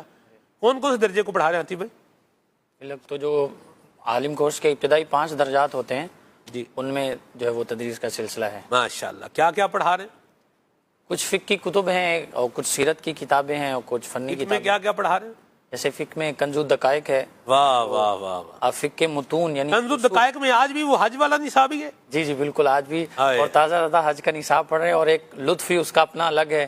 اور پھر آپ نے ابتدا کے اندر ہی جو ہے وہ حج کی بات کی ہے، اور امام المتکلمین مولانا نقی علی خان رحمۃ اللہ علیہ کے حج کی آپ نے بات کی، اور جو ورفتگی اور کس انداز میں آپ کا سفر حج تھا۔ تو بزرگان دین کے حج کے جو واقعات ہیں ان سے تو ایک اپنا ہی جو ہے وہ لطف والا معاملہ ہوتا ہے۔ تو حج میں حج کا نصاب ہے، اور دیگر زکوٰۃ کا کتاب و زکوٰۃ کا جو ہے وہ اس کے اندر ہے، اور اسی طرح کچھ کنز الدقائق میں کتاب و زکوٰۃ بھی پڑھا رہے ہیں؟ کتاب و زکوٰۃ بھی۔ ماشاءاللہ۔ اور اچھا، کتاب و زکوٰۃ میں مزے کی بات یہ ہے کہ نارملی اس میں جو سوائمہ جانور ہوتے ہیں ان کی قربانی کو خاص طور پر، ان کی زکوٰۃ کا خاص طور پر نصاب شامل کیا گیا ہے، جس کی طرف توجہ عام طور پر کم ہوتی ہے، بلکہ نہ ہونے کے برابر ہی۔ ایسے ہی ہے۔ یہ سائمہ جانور کی پوری ایک ٹرمینالوجی ہے، اور اس کی وضاحت میں نہیں جانا چاہتا۔ مختصر بات جو ہے نا وہ یہی ہے کہ جن لوگوں کے پاس بھیڑ بکریاں اور گائیں بھینسیں وافر مقدار میں ہیں، اور وہ سال کا اکثر حصہ چراگاہ میں کیا ہیں، چر رہی ہیں، اور رکھا ان کو اسی لیے ہے کہ ان سے کیا کرنا ہے، دودھ حاصل کرنا ہے، اور افزائش نسل جو ہوگی وہ اسے لینی ہے، تو اب اس پر بھی زکوٰۃ ہے۔ ایسے ہی بڑی تعداد ہے جن کے پاس بکریاں، اتنی بکریاں ہیں کہ بندہ حیران ہو جائے۔ ایسے ہی ایک ہمارا چل رہا ہے ایک پروگرام، اللہ کرے وہ اس کا آئیڈیا جو ہے نا وہ ڈسکس ہوا ہے کل، یہ ایگزیکیوشن میں اگر آ گیا تو اللہ کی رحمت سے آپ کو زبردست اور ایک جدید انداز میں اللہ نے چاہا تو بہت کچھ دیکھنے کو ملے گا اللہ پاک کے کرم سے۔ تو جن کے پاس جانور ہیں تو وہ اپنے جانوروں کی بھی کیا کریں، زکوٰۃ ادا کریں۔ یہ جن کے پاس یہ سائمہ جانور کیٹیگری پائی جاتی ہے، تو یہ میں نے کچھ اس کا مختصر سا عرض بیان کر دیا آپ نے۔ جی ہاں جی، مطلق جو اصول اس کی جو ایک مین اس کی یوں بولیے کہ ایک بات ہے موٹی سی، وہ میں نے عرض کر دی ہے۔ تو بکریاں ہیں، گائیں ہیں، بھینسیں ہیں، اونٹ بھی ہوتے ہیں خالد بھائی۔ جی یہ آپ چلے جائیں یہ بلوچستان میں ایسے ہی لوگوں کے پاس بہت اونٹ ہوتے ہیں، ایسے ہی چولستان میں آپ چلے جائیں، اسی طرح آپ یہ تھر میں جو ہے وہ آپ آ جائیں تو یہاں پر بھی آپ کو ملیں گے اونٹ۔ ایسے ہی کراچی میں تو پوری اونٹ منڈی بھی لگتی ہے، ایسے ہی لوگ جو ہے وہ اونٹ قربان بھی کرتے ہیں، اور کیا ہی بات ہے۔ اور اونٹ بھی میں آپ کو عرض کروں، اونٹ بھی مختلف نسل کے اور مختلف قسموں کے ہوتے ہیں۔ ایسے ہی ہے۔ ہمارے یہاں بھی اگر صرف پاکستان کو اگر دیکھ لیا جائے تو اس کے بھی مختلف خطوں میں پائے جانے والے اونٹ کیا ہیں، مختلف ہیں۔ اب یہ اس پر چلیں گے تو آپ آگے چلتے ہی جائیں گے، واپس حضرت نقی علی خان رحمۃ اللہ علیہ کی جو ہے وہ سیرت پر ہم آتے ہیں۔ یہ کس سے مرید تھے استاد نقی علی خان رحمۃ اللہ علیہ؟ الحمدللہ عز وجل یہ اپنے بیٹے امام احمد رضا رحمۃ اللہ علیہ کے ساتھ ہی جو ہے ماریرہ شریف حاضر ہوئے، سبحان اللہ۔ اور علامہ عبد القادر ودایونی رحمۃ اللہ علیہ انہوں نے رہنمائی فرمائی، اور جب حضرت شاہ آل رسول ماہرروی رحمۃ اللہ علیہ کی خدمت میں یہ حاضر ہوئے، اور یہ بہت بڑے پائے کے بزرگ تھے حضرت شاہ آل رسول، انہوں نے حضرت شاہ عبدالعزیز محدث دہلوی رحمۃ اللہ علیہ سے علم حاصل کیا تھا، اور جو ہے وہ اپنے ہی جو ہے اس ماہرہ شریف کے خانوادے سے انہوں نے بیعت کی، یعنی اپنے تایا تھے ان کے، تو اور پھر یعنی ان کو کافی خلافتیں حاصل تھیں۔ حضرت شاہ آل رسول کو بہت بڑے عالم بھی تھے اور بہت بڑے شیخ طریقت بھی تھے، سادات کے گھرانے سے تعلق تھا۔ تو جب یہ دونوں باپ بیٹا یعنی مولانا نقی علی خان اور امام احمد رضا رحمۃ اللہ علیہ یہ ان کی خدمت میں حاضر ہوئے، اور آپ کی جو ہے وہ سلام کا سلسلہ ہوا اور بیعت کرنے کا شرف پایا، تو حضرت شاہ آل رسول ماہرروی رحمۃ اللہ علیہ نے مولانا نقی علی خان صاحب کو اور امام احمد رضا رحمۃ اللہ علیہ دونوں کو بیعت بھی کیا اور خلافت بھی عطا فرمائی۔ اور جو ہے وہ پوچھنے والوں نے پوچھا کہ کیونکہ حضرت شاہ آل رسول رحمۃ اللہ علیہ یہ بڑے محتاط شیخ طریقت تھے، یہ ہر کسی کو خلافت نہیں دیتے تھے، کیا بات، جو آپ کی خدمت میں آتا اور سالوں جد و جہد کرتا آپ کی خدمت میں رہتا اور جو مجاہدے کرتے ہیں، جو پیران عظام مجاہدے کرواتے، اور اس کے بعد جو ہے وہ خلافت عطا فرمایا کرتے تھے۔ ان باپ بیٹا کو جیسے ہی یہ آئے اور خلافت عطا فرما دی، اعلیٰ حضرت رحمۃ اللہ علیہ کی تو عمر بھی کم تھی، جو مولانا نقی علی خان صاحب تھے یہ تو ماشاءاللہ 40 سے زیادہ 45 سے زیادہ ان کی عمر تھی، لیکن جو ہے وہ امام احمد رحمۃ اللہ علیہ یہ تو ان کی عمر بھی کم تھی، لیکن اس کے باوجود جب خلافت عطا کر دی تو حضرت شاہ آل رسول رحمۃ اللہ علیہ نے فرمایا کہ لوگ ہمارے پاس آتے ہیں اور ان کی تربیت کی بہت زیادہ حاجت ہوتی ہے، جو آپ نے فرمایا اس کا خلاصہ ہے کہ یہ جو ہے وہ اپنا چراغ درست کر کے لے کے آئے، اور جو اس کے اندر جو ہے وہ بتی ڈالی جاتی ہے وہ بھی جو درست تھا، میں نے تو صرف جو ہے وہ اس کو جلا دیا ہے، یعنی خلافت عطا فرمائی ہے۔ تو یہ یعنی ان کی تکمیل ہو چکی تھی، یہ آئے اور میں نے جو ہے خلافت جو ہے وہ مرید بھی کیا اور خلافت بھی عطا فرما دی۔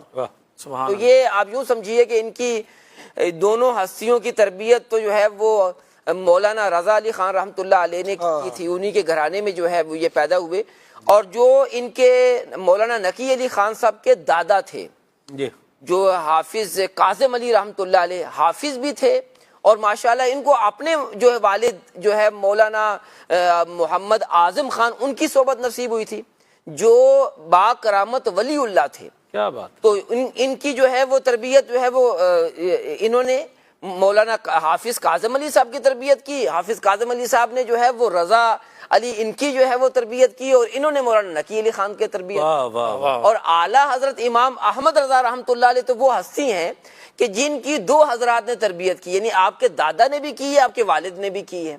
تو گھرانہ ہی ایسا جو ہے وہ ماشاءاللہ علم و عمل کا پیکر تھا، تو تربیت تو گھر میں ہی ہو گئی تھی۔ حضرت شاہ آل رسول رحمۃ اللہ علیہ کی خدمت میں حاضر ہوئے اور آپ نے ان کو مرید بھی کیا اور خلافت بھی عطا فرمائی، اور بڑے درجے پر جو ہے وہ یہ ہستیاں جو ہے وہ پہنچی۔ اللہ پاک ان کا فیضان ہمیں نصیب فرمائے۔ آمین آمین آمین۔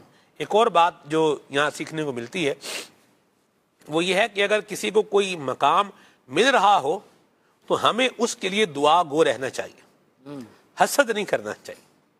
اس کو کیوں مل گیا ہے، ہمیں کیوں نہیں ملا، اس سے چھن جائے مجھے مل جائے، یہ اس جذبے کا خاتمہ کرنا یہ ضروری ہے۔ اسے مل گیا ہے، سبحان اللہ، ہمیں بھی مل جائے۔ حضرت رکن شورا قبلہ سید ابراہیم شاہ صاحب بخاری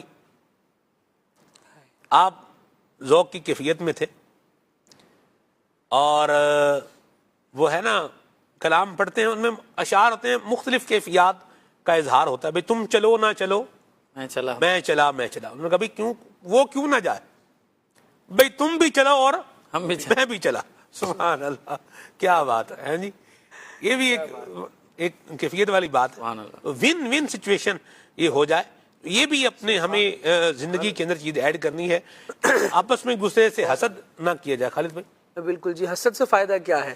نہ تو اس کا مرتبہ آپ حسد کر کے چھین سکتے ہیں، نہ خود اپنے آپ کو بلندیوں پر فائز کر سکتے ہیں، بس یہ ہے کہ نیکیاں ہی جلا سکتے ہیں اپنی، کیونکہ نبی پاک علیہ الصلوۃ والسلام نے یہی بات ارشاد فرمائی نا کہ حسد نیکیوں کو ایسے کھا جاتا ہے جیسے آگ لکڑی کو کھا جاتی ہے۔ ہونا یہ چاہیے بندہ دعائیں دینے والا بن جائے، بلکہ لوگوں کے لیے نا ان کی غیر موجودگی میں دعائیں کرنے کی ویسے ہی عادت بنا۔ بزرگوں نے یہ حسد کے علاج میں لکھا ہے، اور وجہ یہ بھی لکھی ہے کہ جب تم کسی کے لیے دعا کرنے والے ہوگے تو اس کو نعمت ملے گی نا تو دل میں یہ خیال بھی آئے گا دعا بھی تو ہم نے ہی کی تھی، سبحان اللہ۔ تو پھر بندے کا دل کسی کی نعمت کے ساتھ جو ہے وہ جڑا رہے گا، بندہ حسد سے بچنے میں کامیاب ہو جائے گا۔ سبحان اللہ۔ جن کی طبیعت ہوتی ہے نا سلمان بھائی دعائیں دینے والی، آگے بڑھانے والی، دیکھا ہے کہ وہ اللہ تبارک و تعالیٰ نے ان کے لیے کچھ الگ ہی اہتمام یا انتظام کر کے لیے ان کے لیے کچھ رکھا ہوتا ہے، کچھ مقدر ہوتا ہے ان کے لیے۔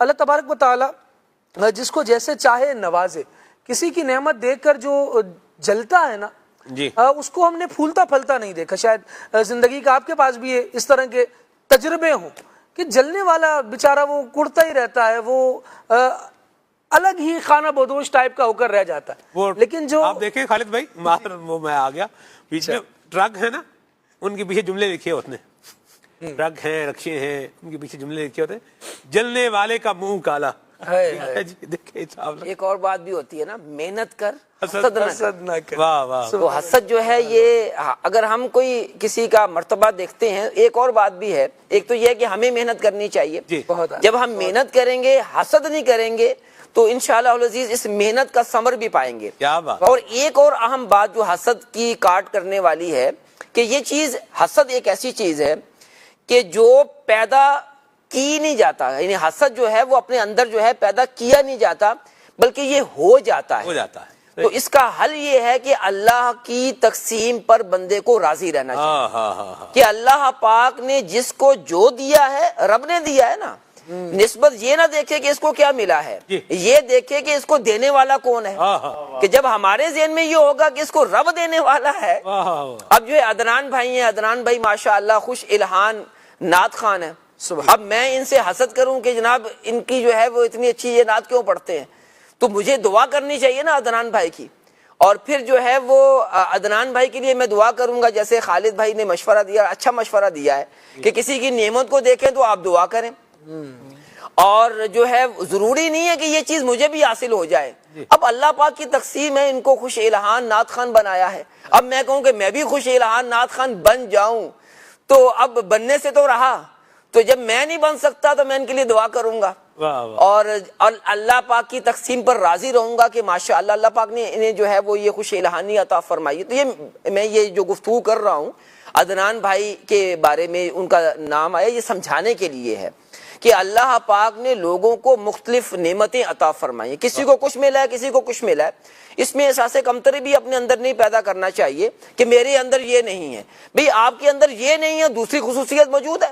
اللہ پاک نے ہر شخص کو کوئی نہ کوئی خصوصیت تو عطا کی ہے، ہاں بندہ خود اگر جو ہے وہ اس خصوصیت میں کوئی بہتری نہیں لا رہا تو یہ اس کی اپنی جو ہے وہ کمزوری ہے، اپنی کمزوری پر نظر رکھیں گے، اس کو دور کرنے کی کوشش کریں گے تو آپ کے پاس جو نعمتیں ہیں وہ بھی نکھر جائیں گی، اور اگر ہم صرف جو ہے دوسروں کو ہی دیکھتے رہ جائیں گے، پھر جلتے رہیں گے، تو اس کا بقول خالد بھائی کی اور بالکل درست بات ہے کہ پھر اس طرح جلنے سے کچھ حاصل ہونے والا نہیں ہے۔ ایسی بات، اللہ ہمیں عافیت عطا فرمائے۔ کال دیتے ہیں ناظرین کی، پھر انشاءاللہ آگے چلتے ہیں۔ جی محمد شاہد رضا اتاری ظاہر پیٹ پنجاب سے عرض کر رہا ہوں، رکن شورا حاجی محمد شاہد اتاری المدنی صلی اللہ الباری کی بارگاہ میں سلام عرض ہے، اور آپ کی خدمت میں عرض ہے کہ کیا سیدی اعلیٰ حضرت کے مزارت پر حاضری کا شرف حاصل ہوا؟ اگر شرف حاصل ہوا تو وہاں کی کیفیت کیا رہی؟ اور دوسرا، آپ کا پسندیدہ نعتیہ کلام کون سا ہے، اور کیا آپ نے خود بھی کبھی نعتیہ کلام معروف انداز میں پڑھا؟ اگر پڑھا تو برائے مدینہ ہمیں بھی سنا دیں، جزاک اللہ۔ سبحان اللہ۔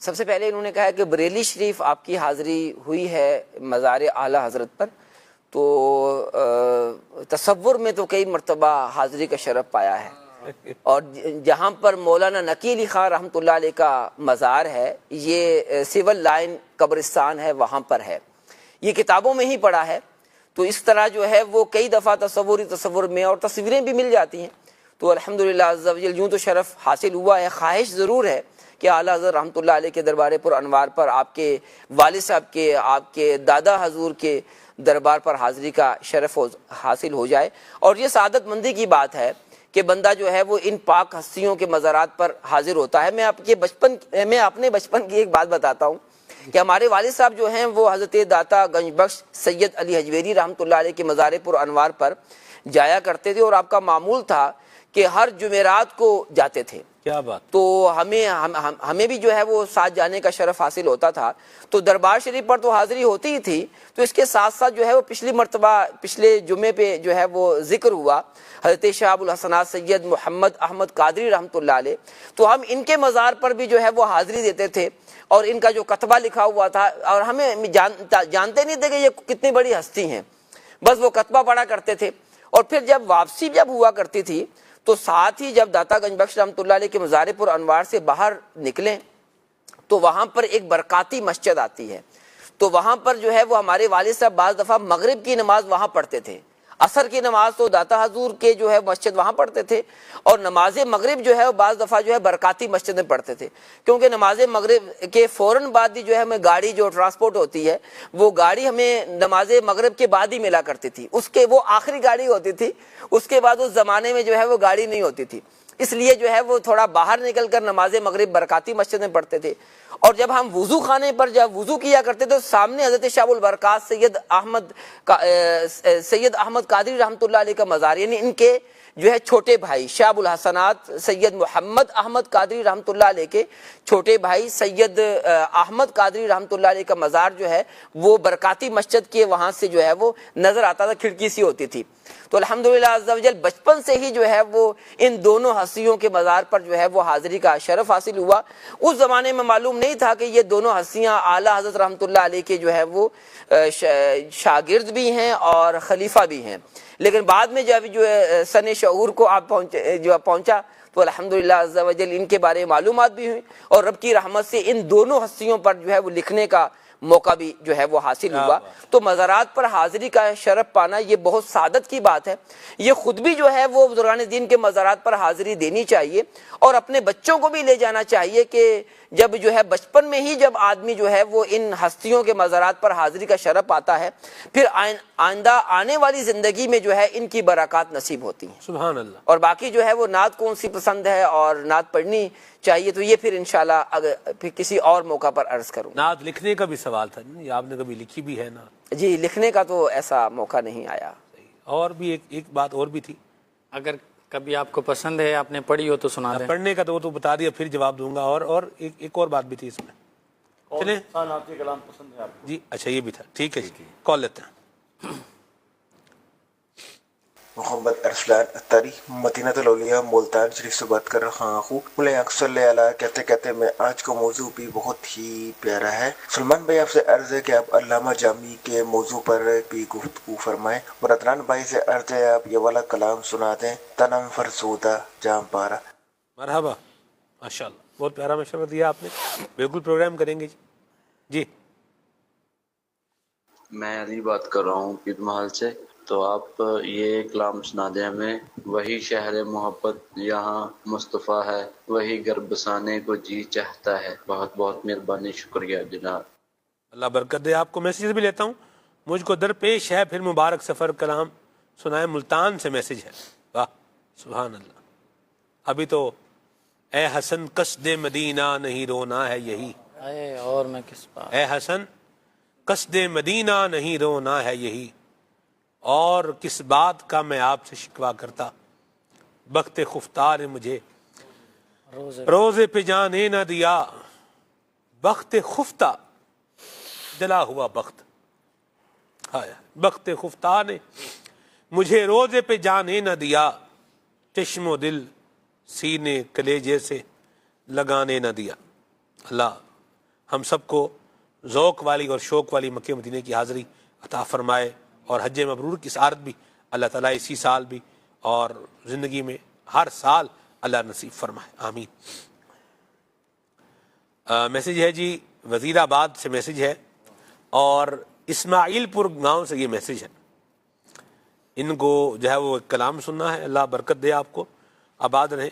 یہ اسماعیل پور کو ہمارے ہاں اسماعیل پور جو ہے وہ کہا جاتا ہے۔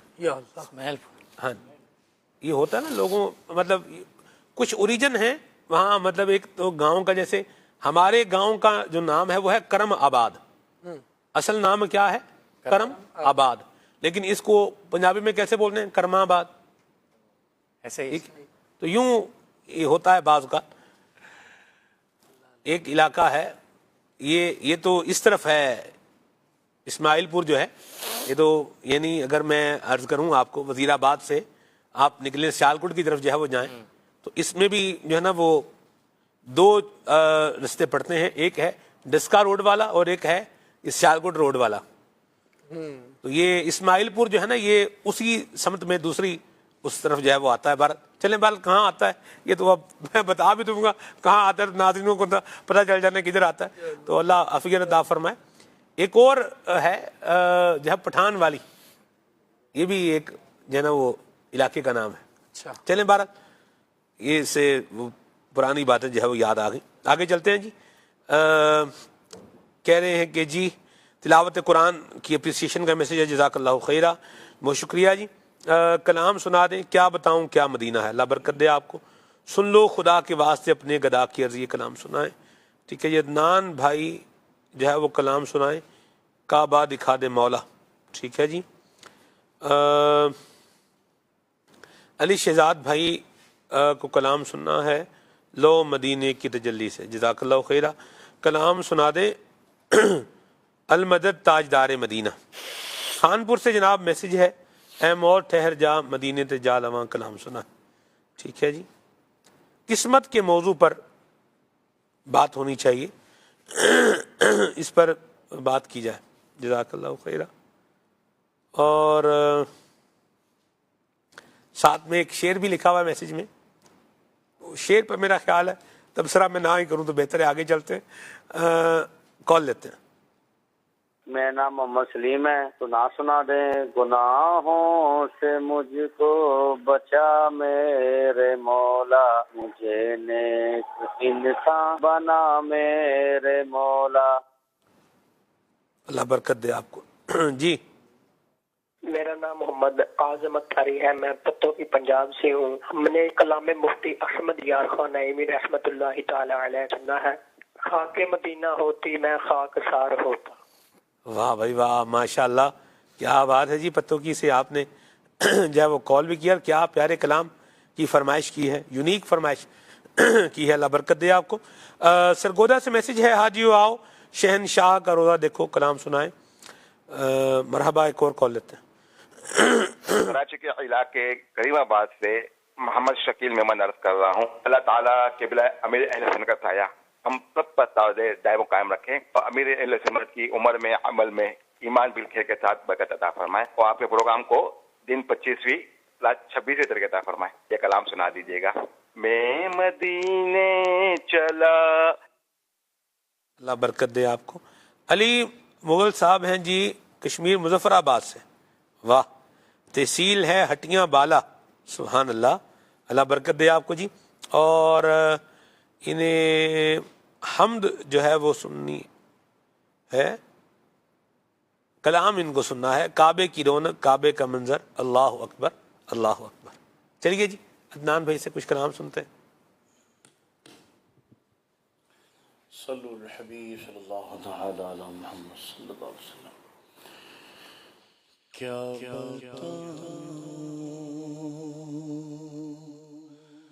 کہ کیا مدینہ ہے, کیا بتاؤں کہ کیا مدینہ ہے, بس میرا مودع مدینہ ہے, بس میرا مودع مدینہ ہے, کیا بتاؤں اٹھ کے جاؤں کہاں مدینے سے, اٹھ کے جاؤں کہاں مدینے سے, کیا کوئی دوسرا مدینہ ہے, کیا کوئی دوسرا مدینہ ہے, کیا بتاؤں کہ کیا مدینہ ہے. دل فدا ہے مدینے والے پر, دل فدا ہے مدینے والے پر, دل منور میرا مدینہ ہے, دل منور میرا مدینہ ہے,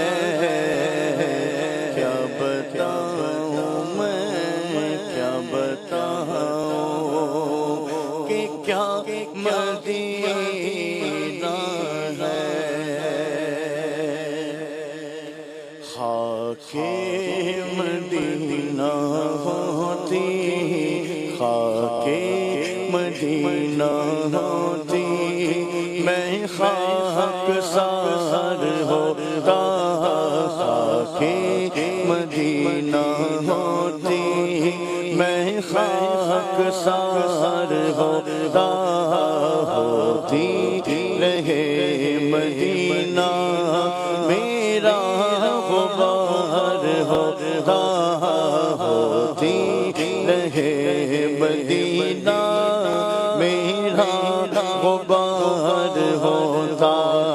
آقا اگر کرم سے طیبہ مجھے بلاتے، آقا اگر کرم سے طیبہ مجھے بلاتے، روضے پہ صدقے ہوتا، روضے پہ صدقے ہوتا، ان پر نثار ہوتا، ہوتی رہے مدینہ میرا غبار ہوتا۔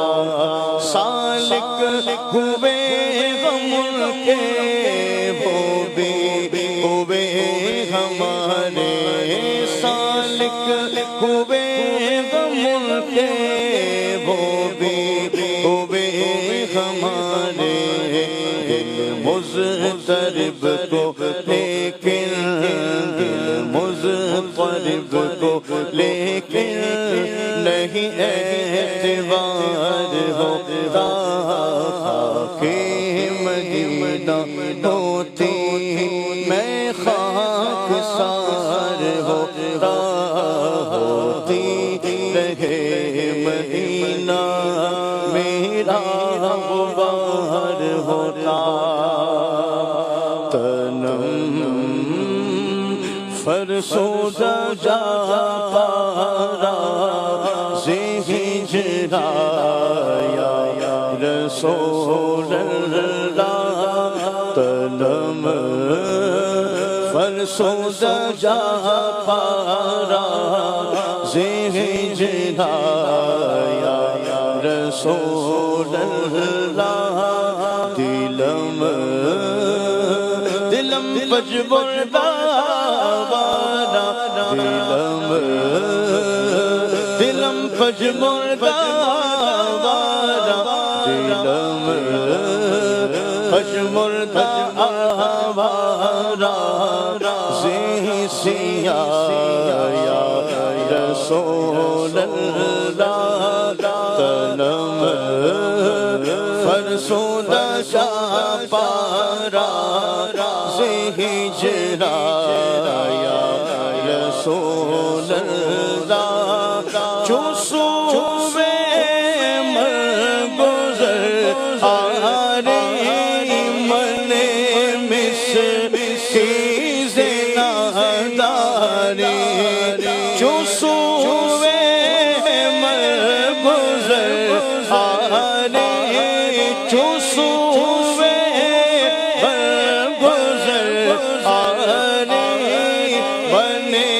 مسکیز ناداری، فدائے نقش نالینت کنم جایا رسول اللہ، فدائے نقش نالینت، فدائے نقش نالینت، نقش نالینت کنم جایا رسول اللہ، جو سر پہ رکھنے کو مل جائے نعل پاک حضور، تو پھر کہے کہ ہاں تاجدار ہم بھی گئے، جو صوبے برگزر آری بنے مسکیز ناداری، جو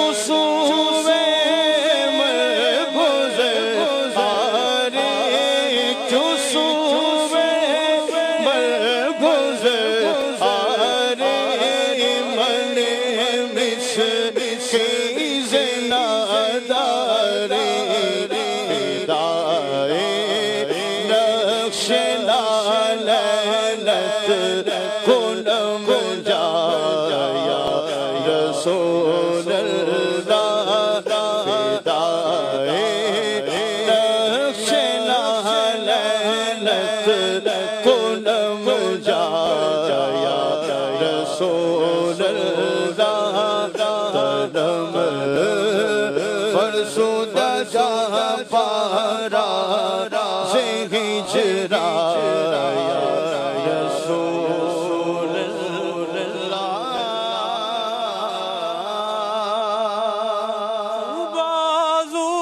بازوئے شفاعت را بازوئے شفاعت را کشائی بر گناہگارا بازوئے شفاعت را بازوئے شفاعت را کشائی بر گناہگارا یا رسول اللہ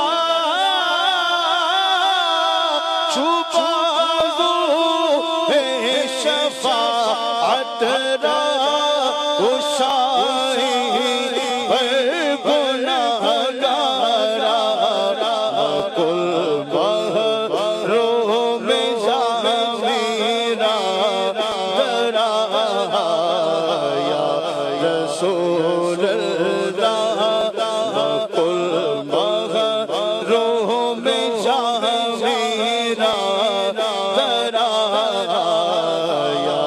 رسول اللہ قدم فرسودہ شفارا سے ہجرا یا رسول اللہ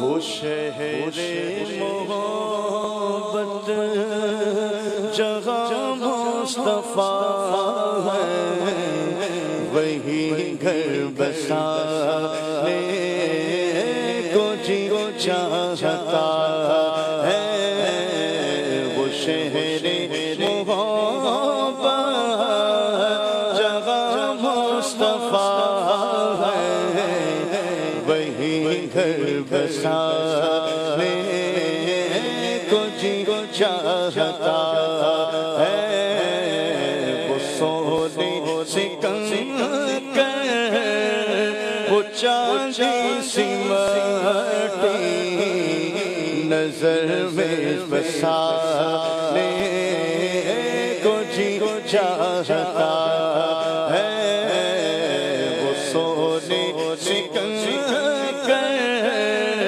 وہ چاندی سی مٹی نظر میں بسانے کو جی چاہتا ہے جو پوچھا نبی نے